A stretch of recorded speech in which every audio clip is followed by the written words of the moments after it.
Okay, we've come to the second part of the book of Genesis this evening, which goes from chapter 12 through to the end of the book at chapter 50. In the first 11 chapters, we've been looking at some universal events, some universal themes, such as the creation of the world, the introduction of sin into the world, the flood which came upon the world, the establishment of various nations. But now from the end of chapter 11 through to the end of the book, the narrative focuses upon the history of one family, and that's the family of Abraham.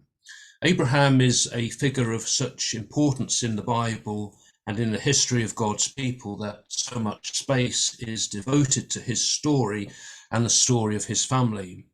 As we will see, God makes promises to Abraham which have far-reaching consequences for the rest of mankind. Abraham is the father of the Jewish nation, and it's through Abraham's line that Jesus the Christ would come into the world. If we look at the genealogy of Jesus provided by Matthew chapter 1 and verse 1, the genealogy begins there with the book of the genealogy of Jesus Christ, the son of David, the son of Abraham. And then Matthew traces the genealogy of Jesus from Abraham. In verse 2, Abraham was the father of Isaac.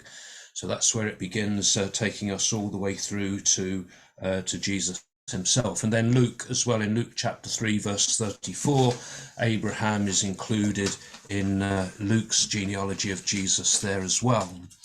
And then from the New Testament we learn that Christians are regarded as children of Abraham, not because of any physical connection or physical descent, but heirs of the promise of made to Abraham through our faith. Paul mentions this in Galatians chapter 3 verses 28 and 29.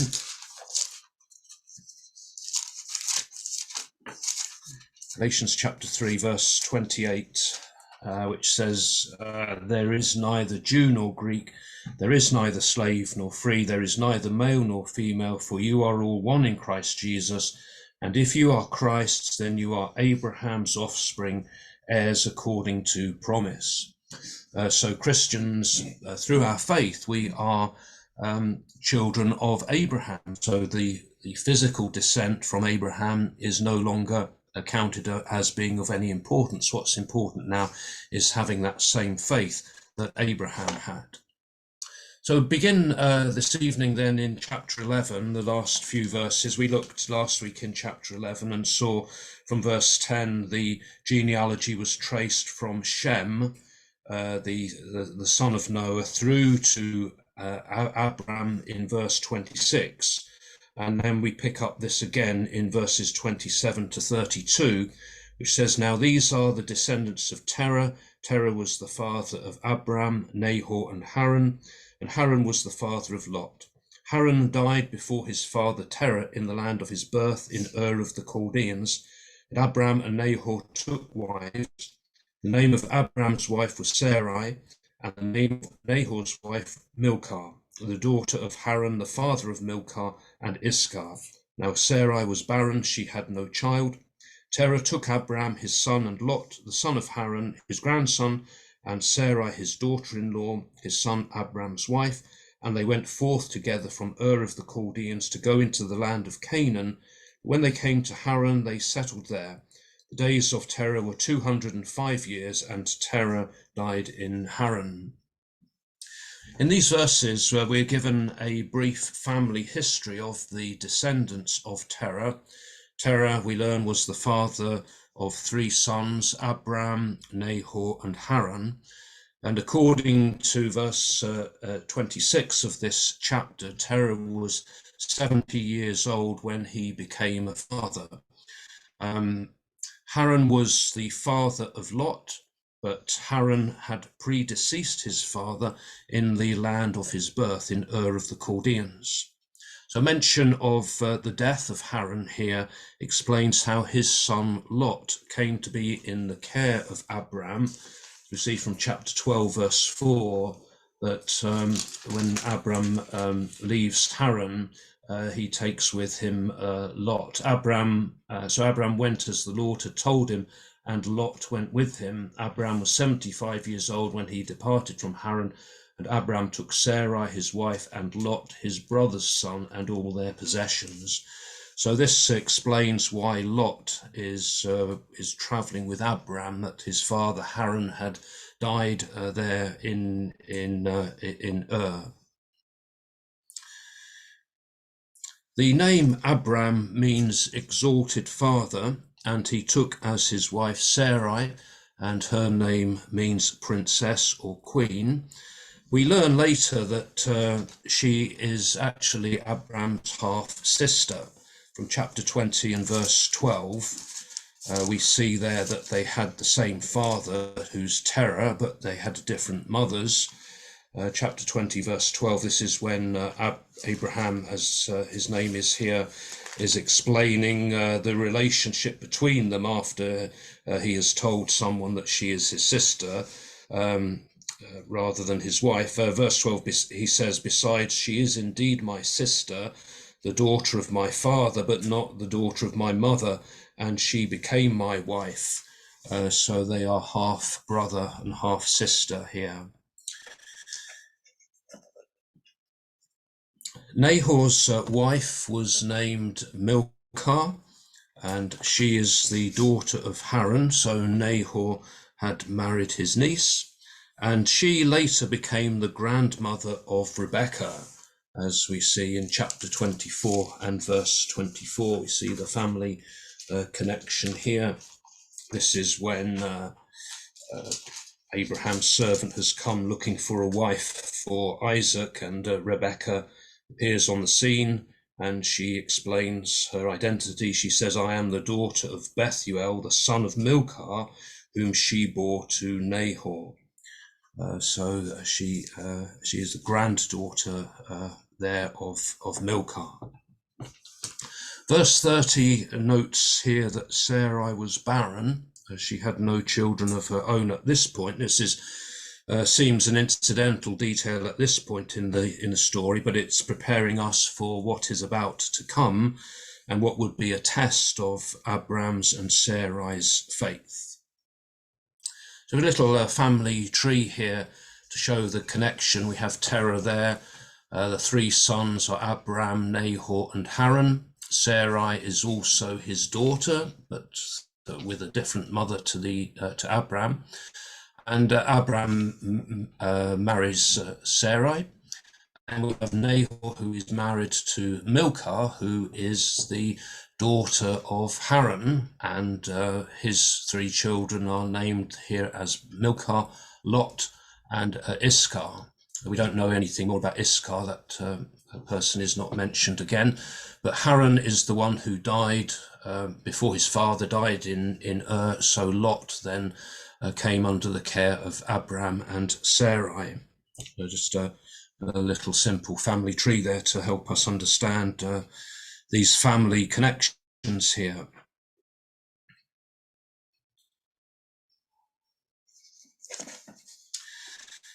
So Abram and his family then originated in the city of Ur, lived in the city of Ur in around 2000 BC. And Ur was a powerful city-state located in southern Mesopotamia. They're there around 1,000 years before the time of Christ. Mesopotamia, this today is in Iraq, southern Iraq. And a lot of archaeological discoveries have been made in Ur. A lot of digs have taken place there, and treasures from the Royal Cemetery in Ur be seen today in the British Museum. On the slide there is an example of one of those treasures found there. This is a ram caught in the thicket, but there's lots of other items on display there in the museum that you can go and have a look at. These are dated around 2500 BC, so a little before the time of Abraham himself. The family did not, we can see the location of there in red, circled in red, down in the south there. Haran, where they go to shortly, is up further there in the north, and then we have Canaan to the west there. So that shows us the locations of these three main places that we're looking at this evening. In Abraham's family did not worship one God, but they were polytheistic worshippers, so they were worshipping many gods, and in particular was renowned for the worship of the moon god. So that's who the people there would have been worshipping. In Joshua chapter 24 verse 2 we see mention of this. Joshua chapter 24 verse 2, this is when Joshua and the people of Israel have gone into the land. They're at Shechem, and Joshua has gathered them together and is speaking with the people here. Verse 2, Joshua said to all the people, "Thus says the Lord, the God of Israel, your fathers lived of old beyond the Euphrates, Terah, the father of Abraham and of Nahor, and they served other gods. Then I took your father Abraham from beyond the river and led him through all the land of Canaan." So reference there to Abraham's family in worshipping or serving these other gods. And then also in Joshua chapter 24 verses 14 and 15, where Joshua challenges the people to serve the Lord. "And now therefore fear the Lord and serve him in sincerity and in faithfulness. Put away the gods which your fathers served beyond the river." Beyond the river is a reference to the river Euphrates. "And in Egypt, and serve the Lord. And if you be unwilling to serve the Lord, choose this day whom you will serve, whether the gods your fathers served in the region beyond the river, or the gods of the Amorites in whose land you dwell.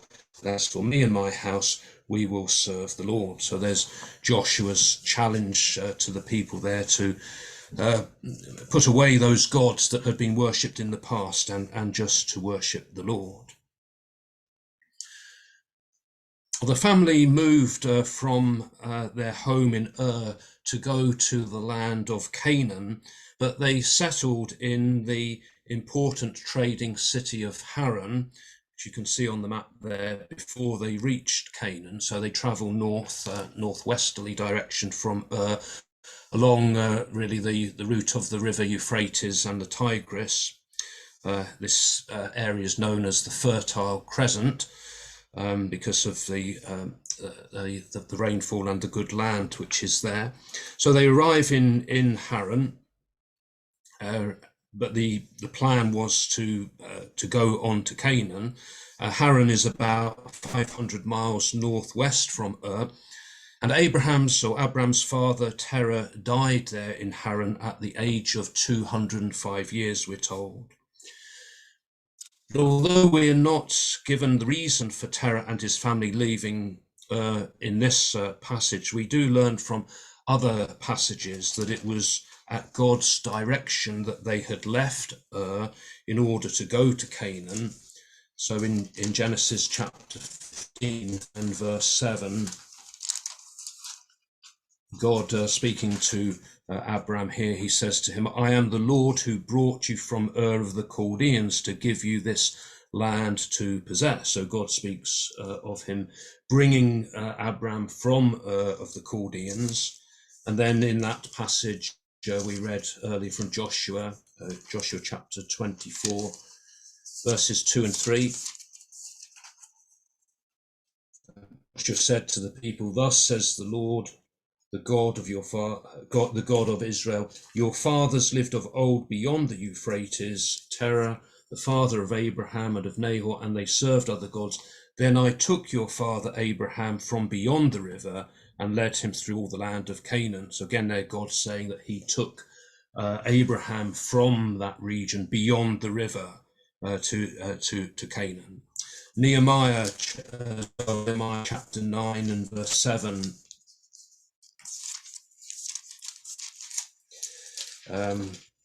Ezra speaking here in prayer to the Lord. "Thou art the Lord, the God who didst choose Abram and bring him forth out of Ur of the Chaldeans and give him the name Abraham." So in that prayer, Ezra mentions there that it was the Lord the God who chose Abram to bring him forth out of Ur of the Chaldeans. And Stephen, in his speech in Acts chapter 7, verses 2 to 4, also refers to the Lord bringing Abraham out of Ur. Stephen addressing the people here: "Brethren and fathers, hear me. The God of glory appeared to our father Abraham when he was in Mesopotamia, before he lived in Haran. And he said to him, Depart from your kindred and go into the land which I will show you. Then he departed from the land of the Chaldeans and lived in Haran, and his father died. But God removed him from there into this land in which you are now living." So again, we see from that that it was God who had directed the family to leave of the Chaldeans.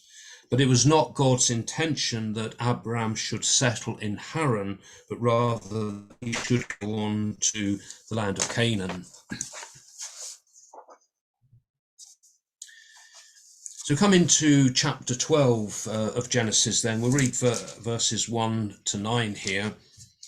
"Now the Lord said to Abram, Go from your country and your kindred and your father's house to the land that I will show you, and I will make of you a great nation, and I will bless you, and make your name great, so that you will be a blessing. I will bless those who bless you, and who curses you I will curse. And by you all the families of the earth shall bless themselves." So Abram went as the Lord had told him, and Lot went with him.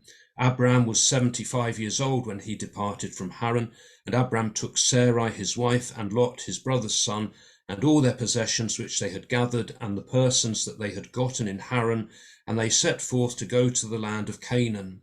When they had come to the land of Canaan, Abram passed through the land to the place at Shechem, to the oak of Moreh. At that time the Canaanites were in the land. Then the Lord appeared to Abram and said, To your descendants I will give this land. So he built there an altar to the Lord who had appeared to him. Thence he removed to the mountain on the east of Bethel and pitched his tent, with Bethel on the west and Ai on the east. And there he built an altar to the Lord and called on the name of the Lord. And Abram journeyed on, still going toward the Negeb. Verses 1 to 3 here of chapter 12 records God's second call for Abram to leave his country, his kindred and his family, and go to the land which the Lord would show him. We're not told here how the Lord appeared to Abram or how the Lord spoke to him, but the importance of the family and identification with the family would make this a severe test of Abraham's willingness to obey God. God is asking Abram to leave all that which is important to him. The call to leave is accompanied by a series of promises that the Lord promises to make of Abram a great nation, to bless him, to make his name great so that he will be a blessing to others. These are not promises that will be fulfilled or realized immediately for Abram, but rather they would be fulfilled in the future. They would be fulfilled over a period of time. The Lord promises then to bless those who bless Abram and to curse those who curse him, thus providing protection to Abram and his descendants. And by Abram, all families of the earth shall bless themselves. So it's God's intention, as we see from these promises, that all nations of the earth should be blessed. And that blessing would come through the descendants of Abram and by one descendant in particular.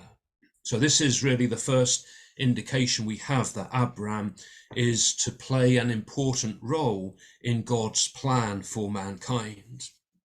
And these promises we find being repeated throughout the book of Genesis, as we will see when we come to some of the later chapters in chapter 13, in chapter 15 and in chapter 17 as well. And it seems that each time when Abram is facing a challenge, that God reminds him of these promises that he has made to him.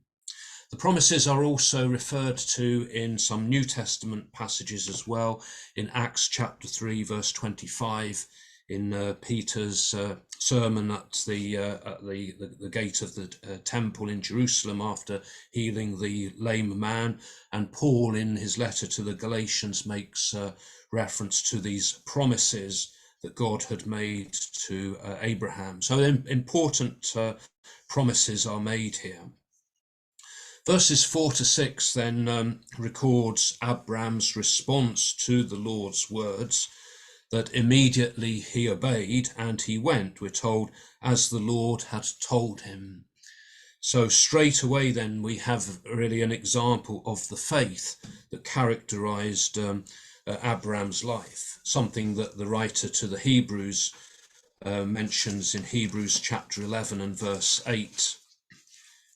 This chapter, which contains all these great examples of men and women of faith, and Hebrews 11 and verse 8 concerns Abraham. By faith Abraham obeyed when he was called to go out to a place which he was to receive as an inheritance, and he went out not knowing where he was to go. So God didn't specify exactly where Abram was to go, but God called him to leave, and Abram obeyed. We're told here that Abram was 75 years old when he left Haran, and he was accompanied by his wife Sarai. Sarai is 10 years younger than Abram, from chapter 17, verse 17, when Abraham is 100 years old. We're told that Sarah is 90 years old, so she is 10 years younger. They're also accompanied by his nephew Lot here as well. And they took with them the possessions that they had gathered whilst they were in Haran, the people, servants and dependents, and then they set off for the land of Canaan. They arrived in the land, and they went to Shechem, to a place called the Oak of Moreh. This is mentioned, or Shechem is mentioned again later in Genesis chapter 33 and verses 18 to 20, which refers to Jacob coming to the city of Shechem in the land of Canaan. And Jacob purchases the piece of land at Shechem. So Shechem is an important place in the Old Testament, and also in the New Testament as well, in John chapter 4 verse 5, when Jesus met the Samaritan woman at the well. It's called Sychar there, but it is Shechem as well. Then John chapter 4 verse 5 has under a different name in the New Testament. So Shechem is really their first stopping place when they arrive in the land. And we're told here that at this time the land was occupied by the Canaanites. And now that Abram has arrived in the land of Canaan, the Lord appeared to him with another promise for his descendants. The Lord says in verse 7, to your descendants, or your seed, I will give this land. So it's a promise now that his descendants would have possession of this land. It would be his descendants who would possess this land of Canaan, and possession of the land would be necessary if God's promise to make of Abram a great nation is to be fulfilled. And have a great nation, you need a land as well, so that's part of the promise. But at this stage, of course, Abram and Sarai are still childless, so the promise then becomes a test of their faith and their trust in God. How is this promise going to be fulfilled? In grateful response to the appearance of the Lord and these promises, then we're told that Abram built an altar to the Lord at that place, an altar which would then allow him to worship the Lord and to demonstrate his devotion. Abram's worship here appears to be spontaneous, that he can worship God wherever he finds himself. Abram then moves on. He moves on to the mountain east of Bethel. The place was not named Bethel in Abraham's time, though it was given that name later on by Jacob. We see that in chapter 28 and verse 19, Genesis chapter 8, verse 19. It is when Jacob has had that vision of God, the angels going up and down into heaven. And in the morning when he wakes up, he called the name of that place Bethel, but the name of the city was Luz at the first. The name Bethel means house of God, but it was called Luz before Jacob named it Bethel, and so it would have been called Luz here in the time of Abram. But Abram then pitched his tent. We'll use the name that's used here, Bethel, with Bethel on the west and Ai on the east. And there he built another altar to the Lord. And we're told again that he called on the name of the Lord, the name Yahweh being used here.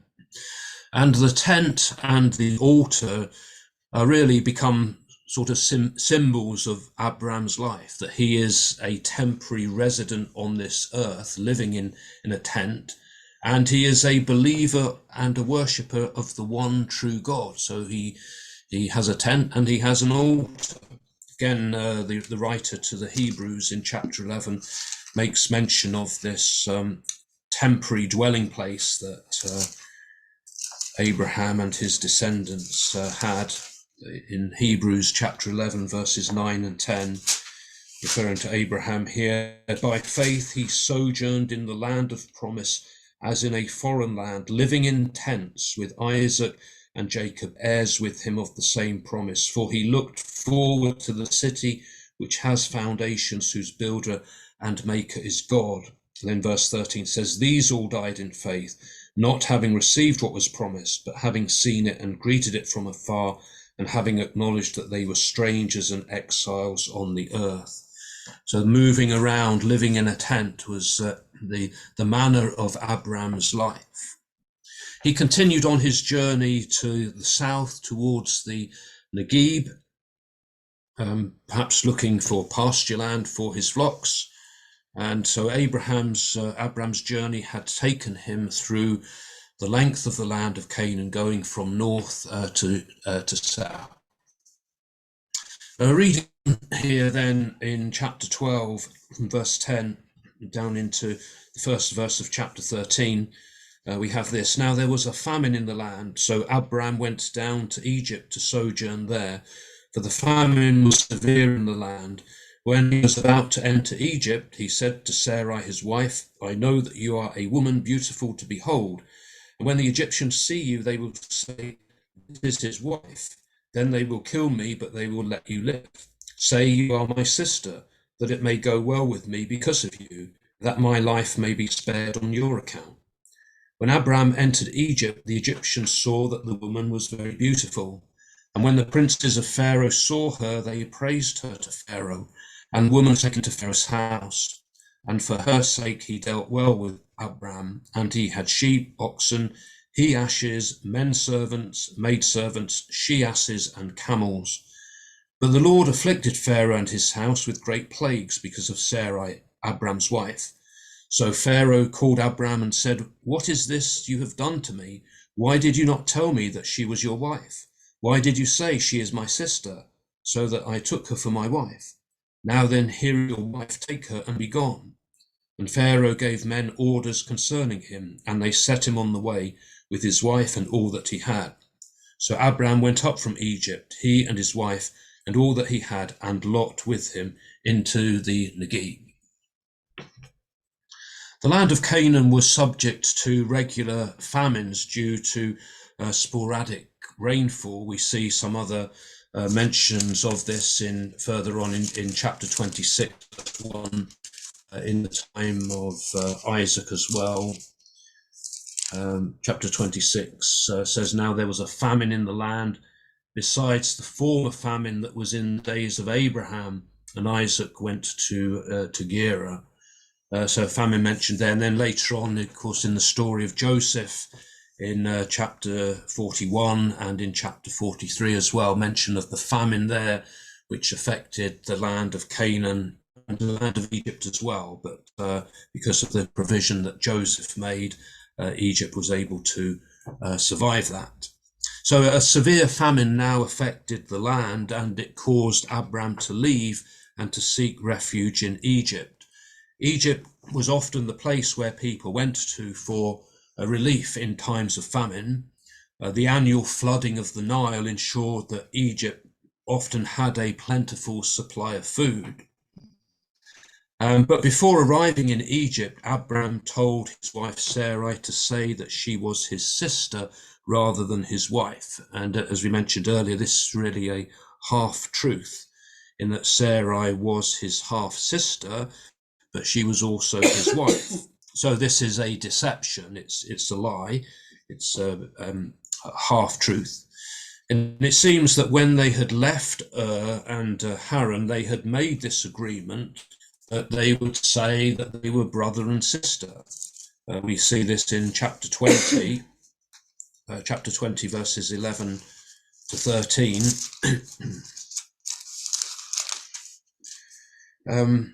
This is on another occasion, second occasion, when Abraham says to Abimelech that Sarah is his sister rather than his wife.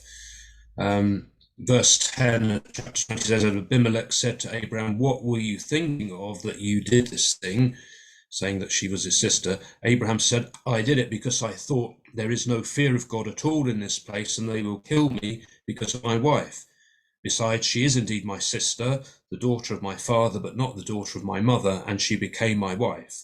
And when God caused me to wander from my father's house, I said to her, this is the kindness you must do me. At every place to which we come, say of me, he is my brother.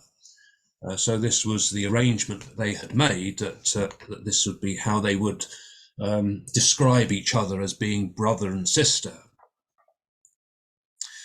So Sarai is noted here that she was a beautiful woman, and Abram then was afraid that if the Egyptians knew that she was his wife, they would kill him and they would take her. And so for his own protection, Abram had told Sarai to say that she was his sister. Abram is acting, I think, a bit selfishly here, in that he's really only concerned about his own safety. He doesn't seem to be that concerned about what might happen to Sarai.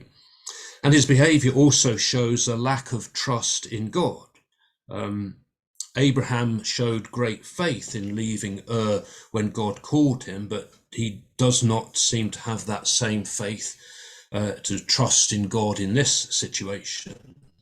And that really shows to us the real humanity of Abram and the impartiality of the Bible in recording his failures along with his strengths. And we're all capable of showing great faith in some situations and then fear or a lack of trust when we face other situations. We're not always consistent in our faith. So when they arrived in Egypt, then the Egyptians did note that Sarai was very beautiful, and the princes of Pharaoh praised her to Pharaoh, and so she was taken into Pharaoh's house, or his harem, as his wife. And we're told that Pharaoh dealt well with Abram for Sarai's sake. And how Pharaoh dealt well with Abram is indicated here in the record of his wealth, that he had sheep, oxen, he-asses, men servants, maid servants, she-asses, and camels. It's probably a dowry given by Pharaoh to Abram for Sarai. However, the deceit was made known when the Lord afflicted Pharaoh and his household with great plagues or diseases because of Sarai. The Lord needed to act here in order to save Sarai and to protect Abram, so that the promises that God had made could be fulfilled. Pharaoh works out the connection here between the plagues and the presence of Sarai in his household. And he questioned Abram about Sarai. What have you done to me? He asked. Why did you not tell me she was your wife? Why did you say she was your sister? Pharaoh had taken her for his wife because he genuinely believed that she was free to be his wife, that she was Abram's sister and not his wife. Abram's response to this rebuke is not recorded, but Sarai was returned to Abram, and then Pharaoh gave his gave orders to his men to see that Abram left Egypt. So really, they were thrown out of Egypt because of this. So Abram, Sarai, and Lot then left Egypt with all of their possessions, and they went back and returned to the Negeb, the southern part of Canaan, there in chapter 13, verse 1. So thinking about the passage we've looked at this evening, a few questions to reflect upon. In what ways did Abram demonstrate faith in God? Abram is held up as being this great example of faith.